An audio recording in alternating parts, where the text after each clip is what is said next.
Teddy shirt পরলে সাপরি, same dress up করলে গ্রামের খালাতো ভাই। যে দেশে টিকটক করে নিজেকে হিরো দাবি করো, পোলাপান ঠিক মতো বাংলা সিনেমায় বোঝে না। অল্প জ্ঞানী লাফায় বেশি, মধ্যজ্ঞানী চুপ।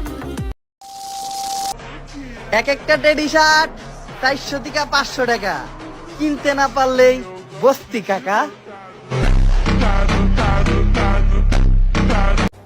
টেডি শার্ট পরলে সাপরি, সেম ড্রেস আপ করলে গ্রামের খালাতো ভাই। একটু চুল কাটা এলোমেলো হলে টোকায়। তা ভাই, তোমাদের মতো এত স্মার্ট হ্যান্ডসাম ছেলে পেলে থাকতে শাহরুখ খান সালমান খান নায়ক হয় কিভাবে? যে দেশে টিকটক করে নিজেকে হিরো দাবি করো, সে দেশে শাহরুখ খান আর সালমান খানকে কিভাবে নায়ক ভাবি? ছেলেটা ভদ্র মানুষ, আবার ভদ্র ড্রেসও পরে। আবার দেখলাম টেডি শার্ট পরা ছেলে কিংবা উল্টাপাল্টা কাটিং দেওয়া ছেলেদেরকেও সাপোর্ট করে। তুমি ভদ্র মানুষ, তোমার ফ্যানদেরকেও ভদ্র বানাও, অন্য জনের লাড়া দিও না। কারণ ভাই এখন চুপ আছে, যারা একবার ধরে তারা তারের মতো সোজা বানায় ছাড়ে।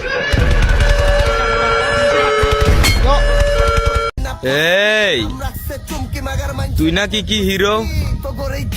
ওমর ভাইয়ের পিছনে সমালোচনা করিস না, বাটে পইরা যাইবি। জাইলারে ঠিক করে দিল, বুইরা বিটির জামাইরে ঠিক করে দিল, এমনকি বাপ্পা রাসেলও ঠিক করে দিল। আমার তো মনে হইতেছে তোমারও হিট খাওয়ার সময় আসছে। তুমি কোনকার কোন লোকাল হিরো?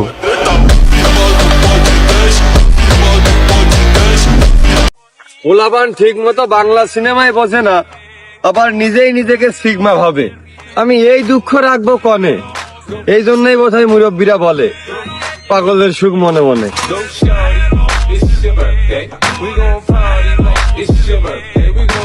ভিলেন রে উড়াইতে আইছে বাংলা সিনেমার নায়ক, চুটকি দিয়ে উড়াই দিমু।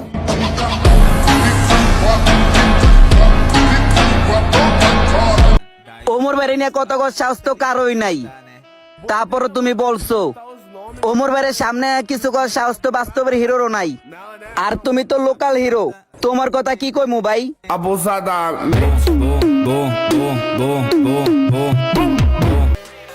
এতদিন তো অনেকেই ছিল, পারলে তুমি এখন চেষ্টা করতে পারো। তুই যদি আমার ছাপরি পোলাপাইন মনে করস, তাহলে ওইটা তোর ব্যক্তিগত ব্যাপার। আসলে যেই জায়গায় অন্যায় হইব ওই জায়গায় প্রতিবাদ করমু। আর ওমর ভাইরা নিয়ে বদনাম করবি, তোরে ডাইরেক্ট বইরা দিমু।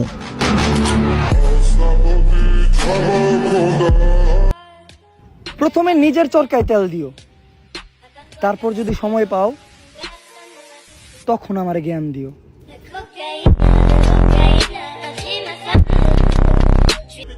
ভিডিও বানাও ভালো কথা, আমাদের দিকে ইঙ্গিত দিয়ে ভিডিও বানায়ও না, নয়তো ঠেলা সামলাইতে পারবা না। সাথে পাবলিকের গালি তো আছেই।